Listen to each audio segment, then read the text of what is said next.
Appreciate it. It greatly pained him to say that alpha part. All right, so first of all, we got to do something. Y'all got these big ass plants. The people over here cannot see me. Y'all didn't want to say nothing. I don't know what's wrong with y'all. So take that plant down. Take that plant down. So when you the keynote speaker, you got privileges. Like earlier, Lynn didn't want to call her AKAs up. She was like, "No, you go ahead and do it." I'm like, "Yo, AKAs, it's your picture." So that's why I call your name and did it myself. All right, there you go.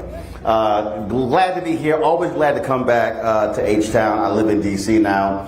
But the people always ask me, they say, "Where you live?" I say, "Where you from?" I said, "No, I live in D.C., but I'm from Houston." So I make that very clear. And especially now that Juneteenth is a federal holiday, you know, all these folks now, we got Juneteenth events here and here, but I got to constantly remind them where it started, Galveston, but in Texas it was first a holiday before anybody else. And so just in case other folk get a little confused, which is also why I've already I communicated with Mayor Turner this week. I said, because they got a big celebration tomorrow in Los Angeles. Questlove has curated this big event, the Hollywood Bowl. CNN is live streaming it. There's a big celebration in D.C. And I said, "Mayor, don't let no other city tries to dominate Juneteenth."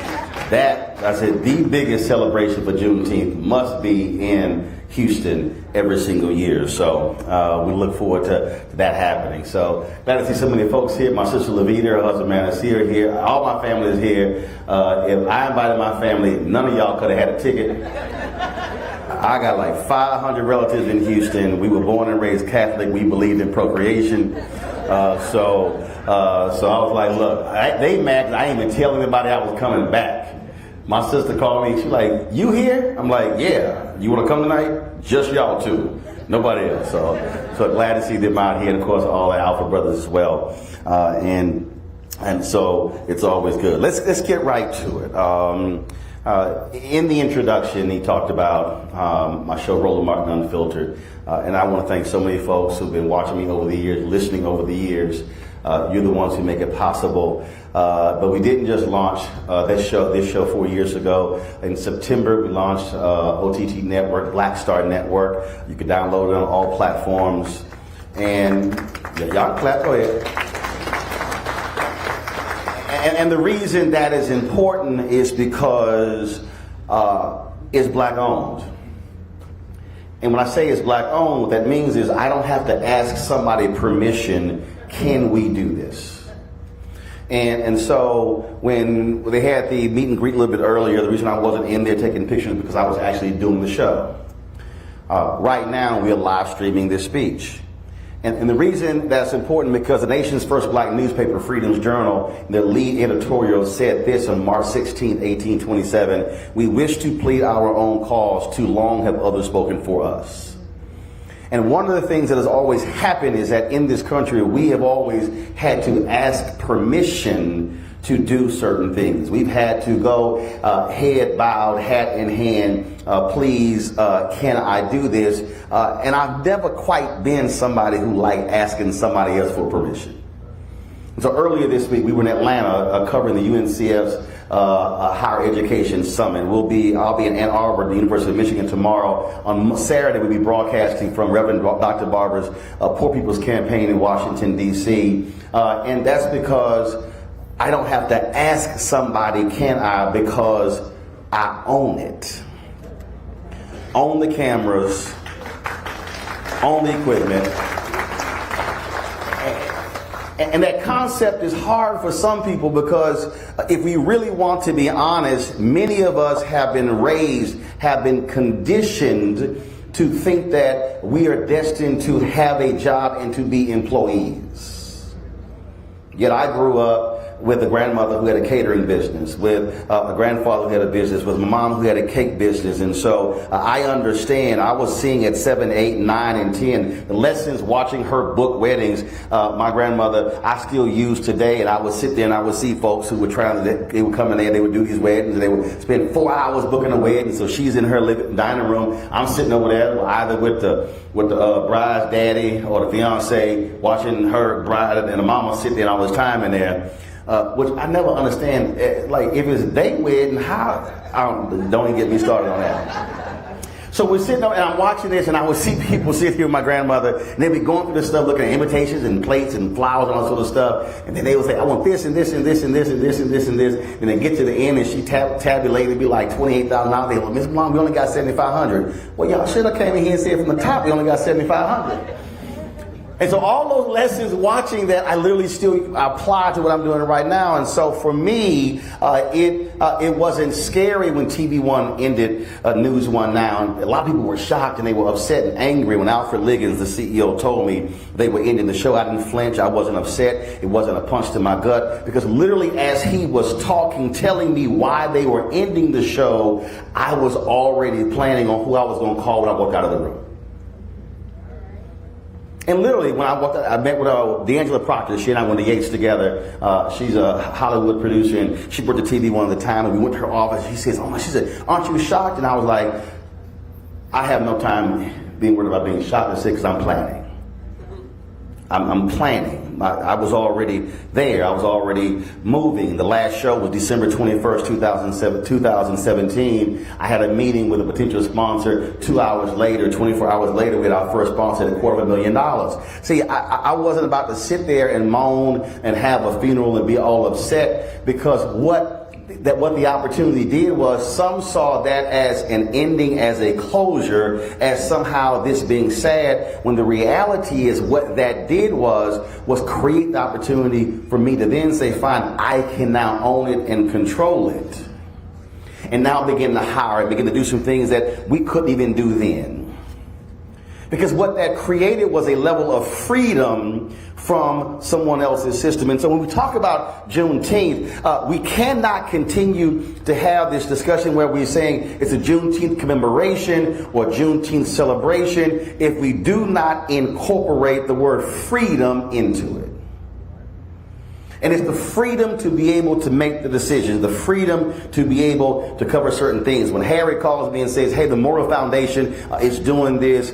Can you stream this out to your 860,000 followers on YouTube, 1.3 million on Twitter, 640,000 on Instagram, 700,000 on Twitter? The answer is yes, because I ain't got to ask nobody. When Reverend Barbara calls me and says, hey, we have a march in Elizabeth City for this brother who was shot and killed by the cops. Can you come there and broadcast? The answer is yes, because I don't have to seek someone else's opinion. That is what ownership means. Ownership also allows to have economic freedom, because when you are debt free, you can tell people exactly where they need to go at the appropriate time.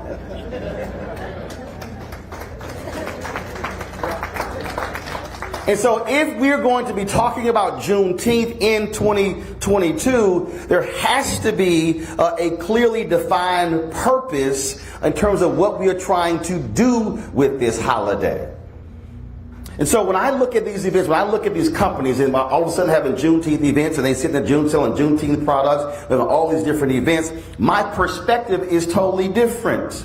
Because see, what I'm asking is, if you're having events for Juneteenth, are you having them at black-owned catering events? Are you using black-owned caterers? Are you using black-owned audiovisual companies? Are you using black-owned photographers? Are you driving an economic agenda on a holiday that's supposed to be about freedom?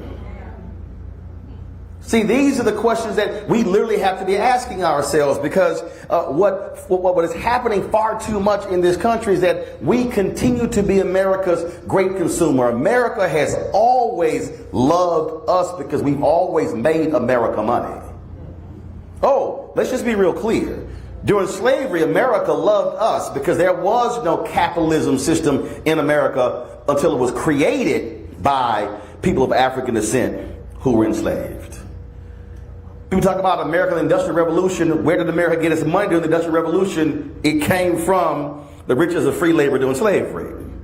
You cannot talk about how this nation was built unless you have to confront and deal with how it was able to do so for 243 years with free labor. Then you had 10 to 12 years of Reconstruction, and then the Great Compromise of 1877 and ushered in 92 years of Jim Crow. So really you had 350 years of free labor. So when people say America is the greatest economy in the world, that ain't got a damn thing to do with the stock market or Rockefeller or Carnegie or any of them. It has to do with black people.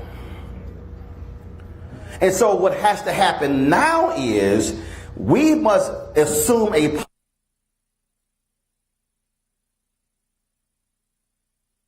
63 and 64, 65 had, because their understanding was education and economics.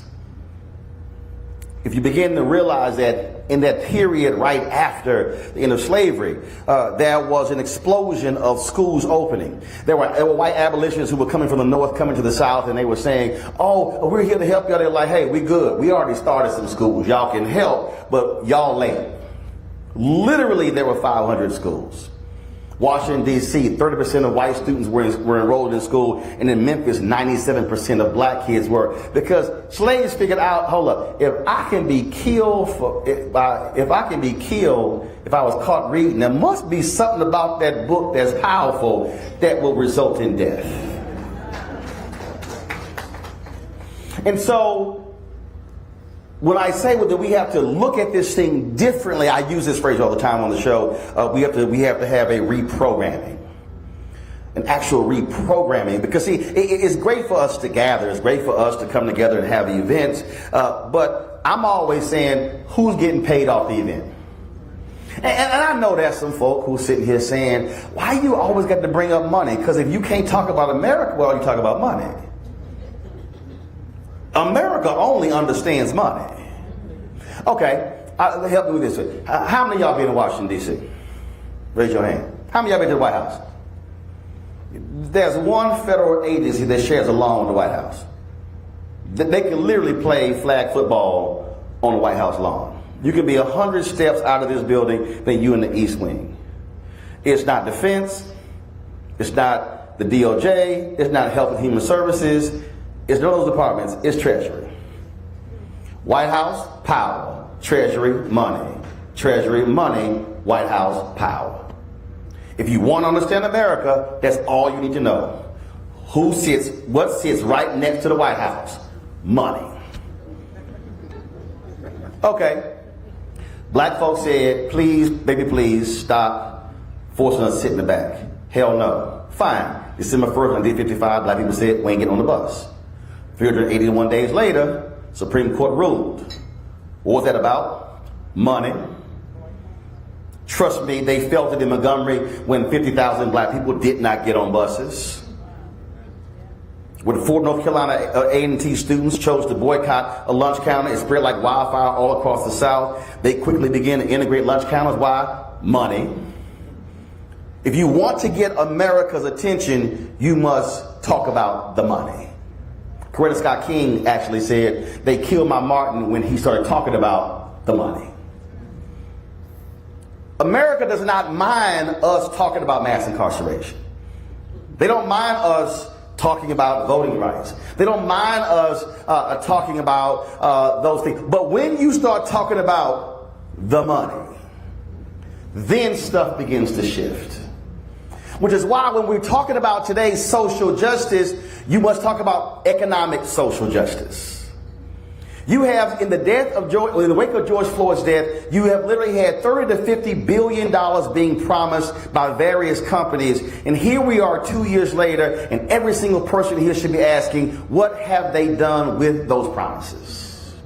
Were they about press releases? Were they about getting attention? Were they about posting on Twitter and Instagram? Or were they serious about those decisions? It's the money.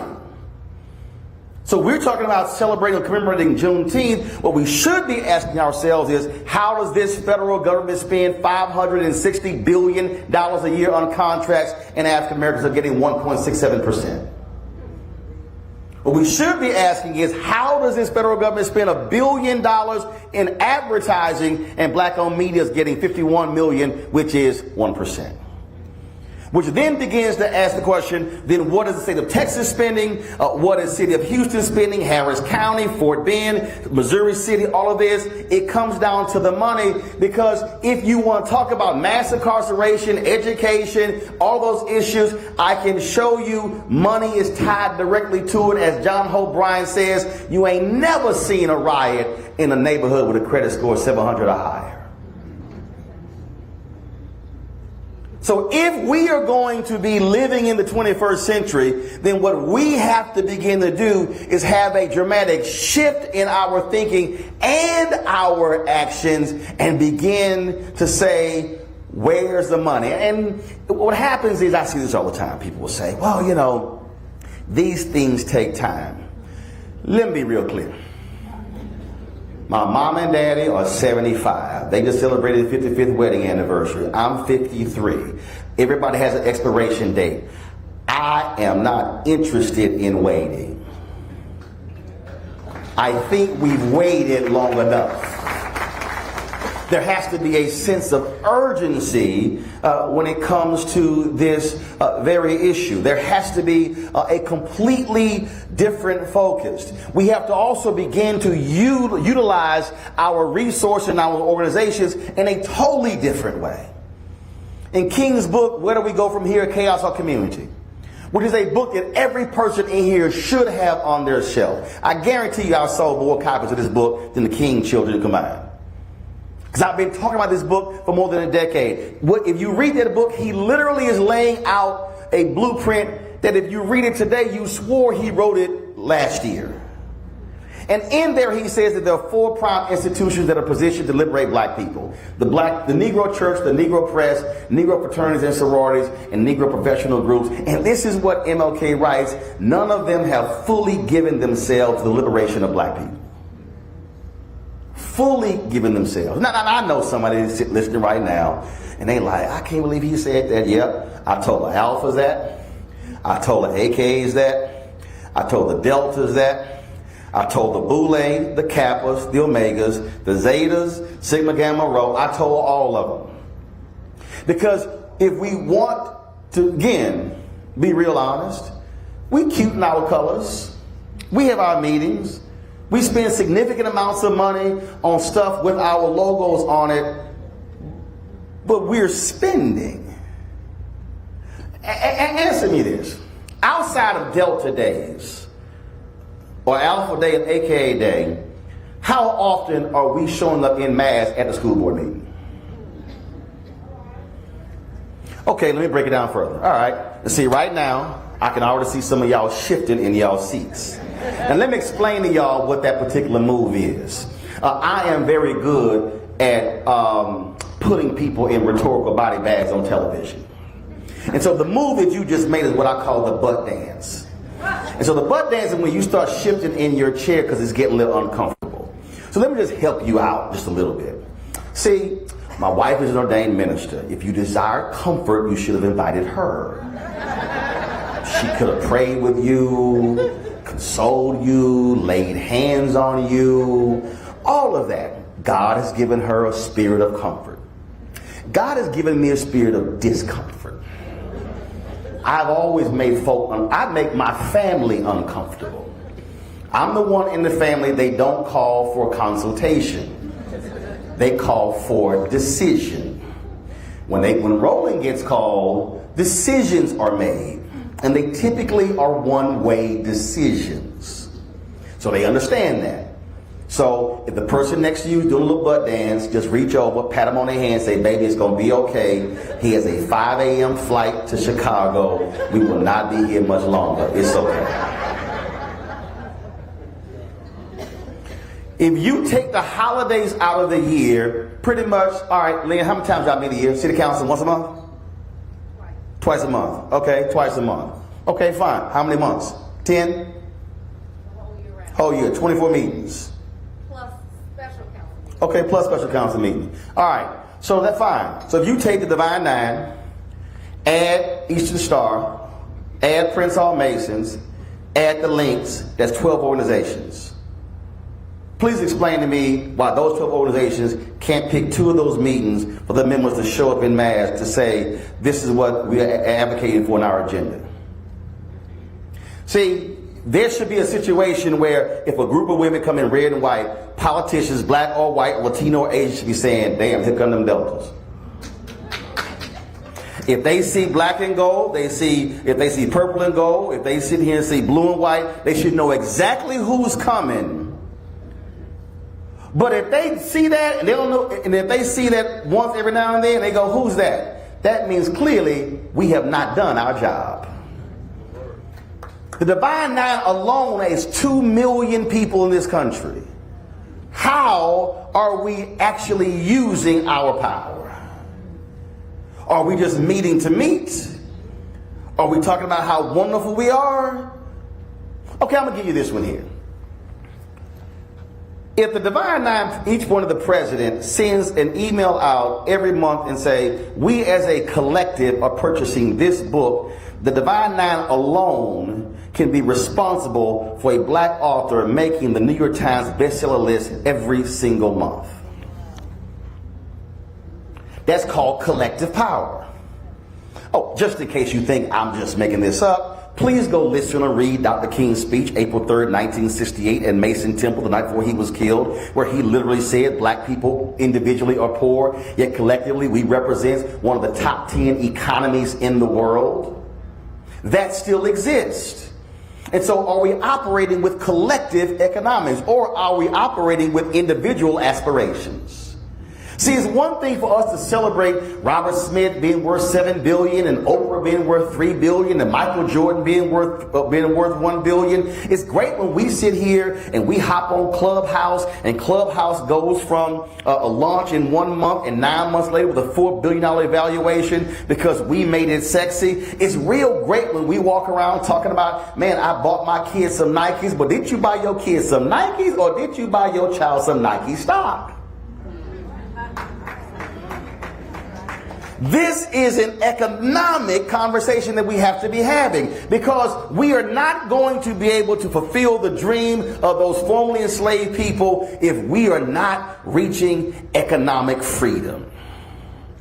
And economic freedom means demanding of the very system that has gotten enriched off of our labor, saying you got to have a return on investment. So that means, how much are we drinking of certain products? I remember when I was in NABJ, I'm a 3-time board member that got elected to our Hall of Fame in December. And we had a board meeting, and they decided to ban the acceptance of alcohol money. Now, y'all, I don't drink. I ain't never drank in my life. But I was confused why we wouldn't accept alcohol money when we literally picked convention hotels based upon how big their lobby are where folks assemble to drink. And I was confused. Again, I don't drink. But I was like, if we drink, if the food and the beverage, if we exceed the food and beverage contract, because we consume the hell out of Hennessy, why are we not trying to take some Hennessy money? I was confused. So we had a meeting, and I actually led the changing of the rule, and folk came cussing me out. I said, I'm just confused. You're spending money on brown liquor, but as an organization, you don't want to accept liquor company money. That literally is the dumbest that I've ever heard. Which now forces every person in the room to ask this question. What are we collectively spending on, and what are those companies then giving to us in return? So let me challenge some organizations in the room, okay? You have some banquets and you have some events, and you have corporations that decide to buy tables at your events, and that's cute.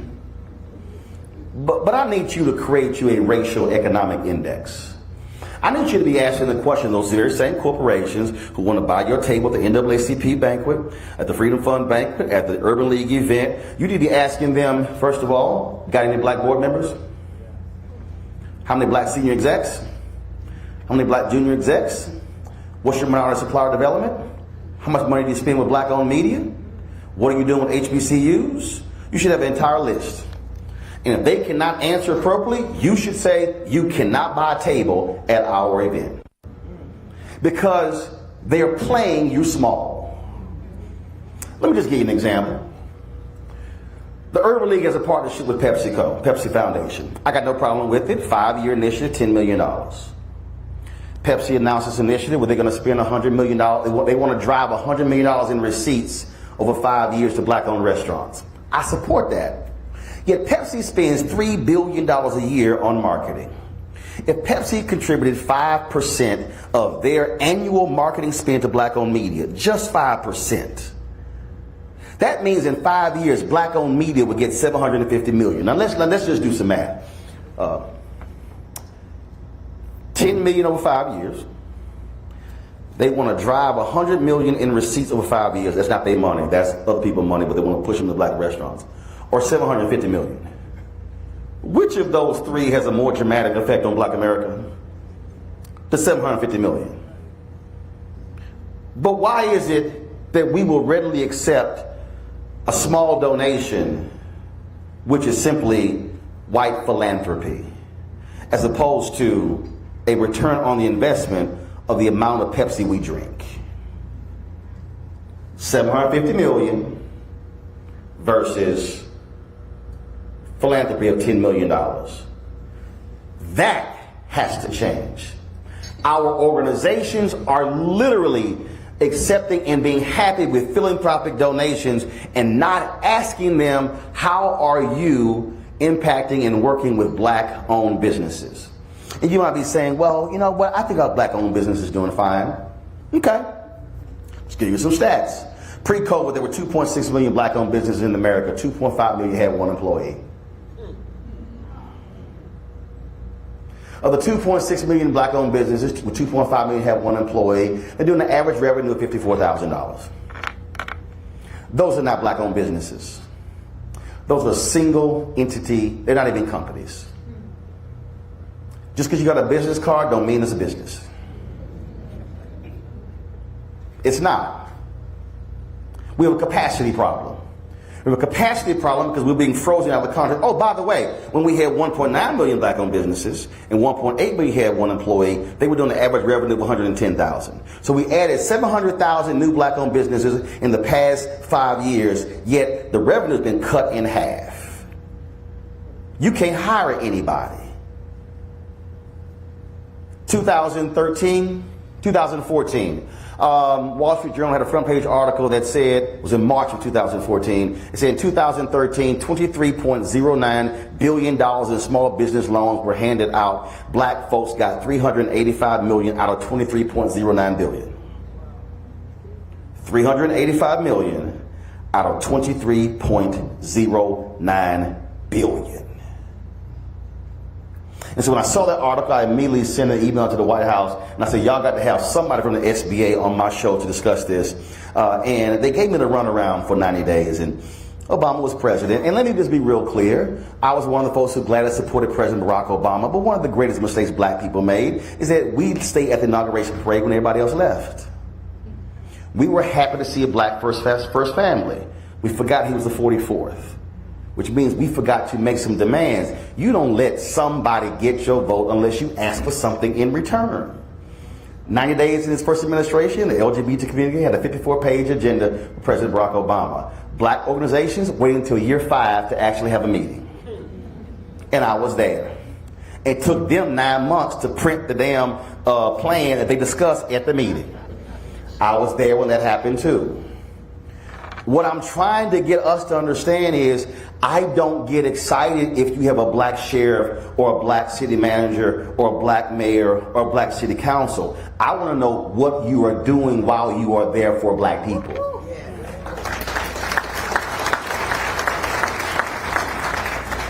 My challenge to any elected official, whether you black, white, Latino, Asian, Native American, does not matter, is how are you using the power of your position to change things for the good?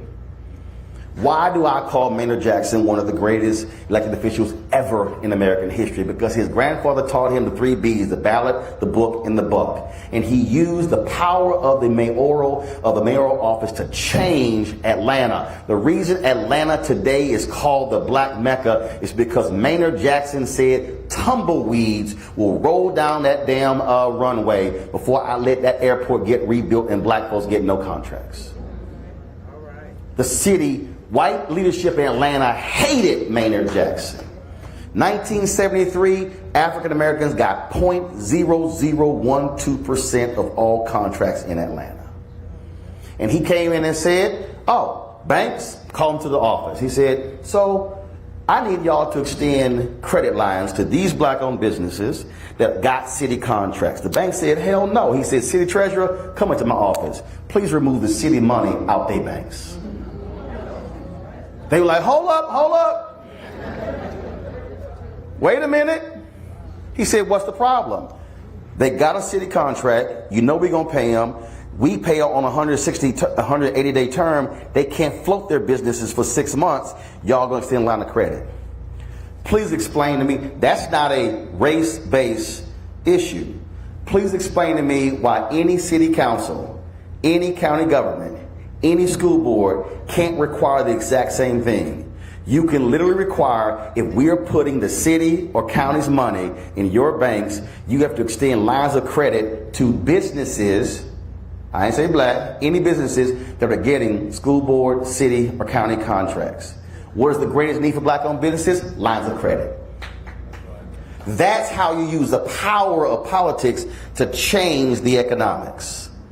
That's what happened in Atlanta, and that's why you have the major construction companies, engineering companies, architecture companies, communications companies, because Maynard Jackson, followed by Andrew Young, followed by Maynard Jackson, and then of course you had Bill Campbell and Shirley Franklin, and on and on and on. They understood how to use political power to change the economic paradigm of our community. We can make jokes about Marion Barry all we want to, but you better understand that Marion Barry changed the economic reality of Black DC, which is now Black Prince George County, which is now all of the counties around. That's using political power to impact economic power. And so if we are going to be about Juneteenth and celebrating it, what really should happen with this particular event is that next year should actually be, there should be a report done by somebody next year to say, how did Missouri City, Fort Bend, change in the last 364 days? Because see, if we are holding events, MLK events, if we're holding Black History Month events, and now Juneteenth events, and all we do is have some unseasoned food, take some pictures, y'all know I ain't lying, so don't even front. Some of y'all were like, damn, I wish I had some Tony Chasterets in my bag right now. Don't even front. If all we do is come here for the event, take pictures, say who look cute, and go back home, and the city does not look different, the economics does not look different, then what exactly are we celebrating? What exactly are we commemorating? Every person in this room has to understand that what you do today can have a dramatic change on your children's children. Every single one of us is sitting here because a previous generation believed that there was something better down the line. My book, White Fear, How the Browning of America is Making White Folks Lose Their Minds, dropped in September. And you know where that started? When Obama got inaugurated, it was a poll, and the question was asked, are you optimistic about the future of America for your children? Every group except white America, majority said yes. I said, September 2016, the question was asked in the poll, are you optimistic about the future of America economically for the next 10 years? Black people, lowest wealth, highest optimism. Latinos, second lowest wealth, second highest optimism. Asian Native Americans, white America, highest wealth, lowest optimism. See, for me, I go beyond what's on a layer. Captain Hughes said, you got to be deeper than mustard on a hot dog. And when I saw that, I said, wait a minute, hold up. How are black folk the brokest, but we got the highest optimism? And how are white people with the most money with the lowest optimism? Because the demographics are changing in this country. But what cannot happen are the demographics change in this country, but the money stays the same. King said in his book, it did not cost America much to allow us to sit at lunch counters, to swim in swimming pools. He said, but it's going to be a big check they have to write the wrongs economically. That's why Reverend Barber and the Poor People's Campaign are doing what they're doing. That's why we have to have a dramatic shift in our thinking. This is an economic battle that we are in. And if we continue to walk around in our nice attire, driving our nice cars, living our wonderful middle-class existence, and then we don't use the time that we have on this earth to literally change the future for our children's children, then the folk who we are most disappointed are going to be the ancestors who are going to meet us at that gate and say, what the hell did you do with what we left y'all? I am not interested in us simply gathering. I want us to do what King said, to use our collective power to change this country. America only understands money. And that has to be the demand that we make, and we must use every single thing in our arsenal, every organization, every individual, to change it. And I can guarantee you, when we are willing, as Reverend Jackson said, redistribute the pain, when they had those 1,000 workers in Memphis, when we begin to say, your bank don't want to lend, we won't bank with you. Your store won't spend with our businesses, we won't shop with you. Some people got mad at me when I said the other day that when everybody was all hyped because Macy's is selling divine sorority colored clothing. And there was no disrespect to the sister who's a Zeta who worked at Macy's, came up with the idea. That's her job, she's a buyer. But I then said, how much is Macy's spending with us? And then people got real quiet. And people said, Roland, why you got to do it like that? I said, because we're doing exactly what we've always done. Celebrate us spending and making somebody else rich. We owe it to our children's children's children to ensure that they have an economic future that looks different from ours. And until I take my last breath, I will do exactly like my frat brother, the only real fraternity. As Vertner Woodson Tandy said to the brothers in the 30s, he said, we will fight until hell freezes over, and then we will fight on the ice. That is how you commemorate Juneteenth.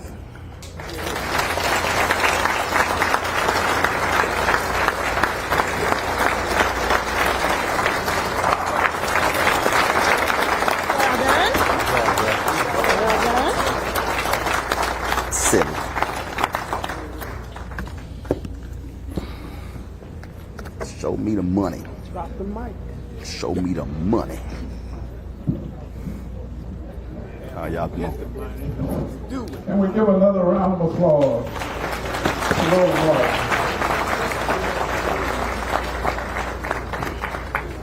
I give you a moment to quench your thirst, Roland. Well said. Really appreciate it.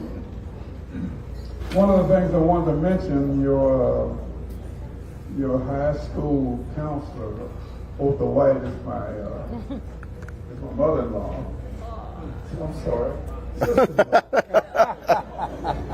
Kill me. She was to be here tonight, but she couldn't make it.